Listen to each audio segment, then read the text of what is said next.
Good evening and welcome to Games Aperitif with Lyndon Richardson. In this series I'll be lionising some of the great figures in gaming history and delving into their great mysteries. Why can't Ash Ketchum just meet one nice Pokemon and settle down? And why does Luigi keep falling for the old "you've inherited a mansion" routine? Yoshi made his game debut in 1990 in Super Mario World for the SNES.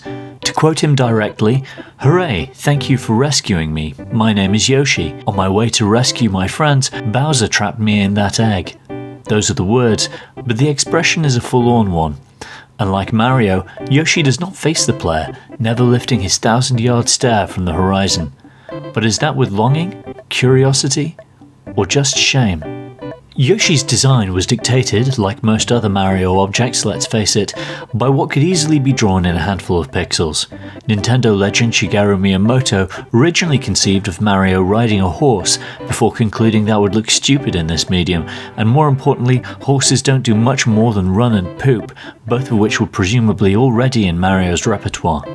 Super Mario World established the reputation of Yoshi as the Macaulay Culkin of platforming games in the early 90s. A promising young star with boyish charm, surely destined for great things. Shockingly, that's not quite how it turned out, with 1991's self-titled release an average falling block game for the then outdated NES and Game Boy. His appearance in the 1995 Super Mario Bros. Film showed the ravages of just 3 years of fame and hard living. It was only with 1995's Super Mario World 2 Yoshi's Island that Yoshi pulled back from the brink. While ostensibly a Mario game, it was essentially the first true Yoshi game and perhaps the most shameless piece of brand stealing since Top Bun Sandwich Shop, Kingston upon Hull. The graphical style was a rejection of the approach used by then popular games like Mortal Kombat and Donkey Kong Country, where real or 3D generated characters were converted into sprites, and which Shigeru Miyamoto considered to represent a rejection of art in favour of cheap graphical tricks. Consequently, the objects in Yoshi's Island were hand-drawn and then recreated in pixel art. The game centres around reuniting Baby Mario and Luigi, and this, together with the pastel colouring, created the image of Yoshi which endures to this day, frozen in time in preschool pastel colours.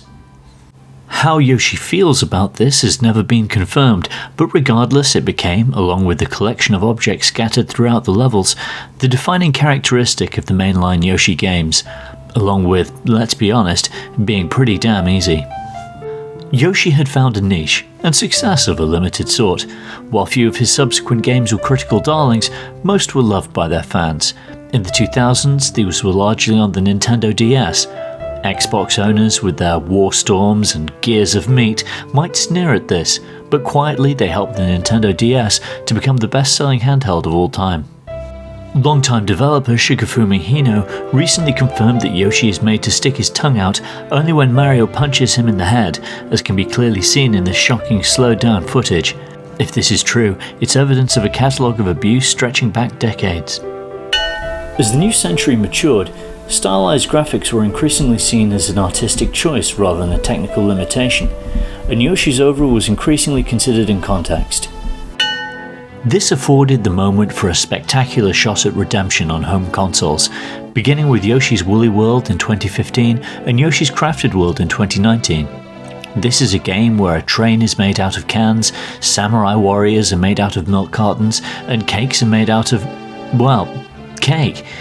The original Yoshi's Island was arguably the first game that was deliberately stylized and shunned realism, and the more recent games have taken these ideas further than ever before. And what of the young dinosaur himself? His latest game now complete, Yoshi sets out for the road once more.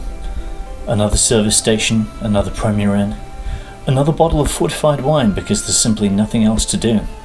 Until the next time he's required to be ridden and abused, or force himself into the silly old costume that once felt like the first undignified step towards greater things, but as the years have progressed and he has failed to move on, only reminds him of his own failures. Yoshi stands now on the cusp of 30, single and childless, still producing eggs that will never hatch.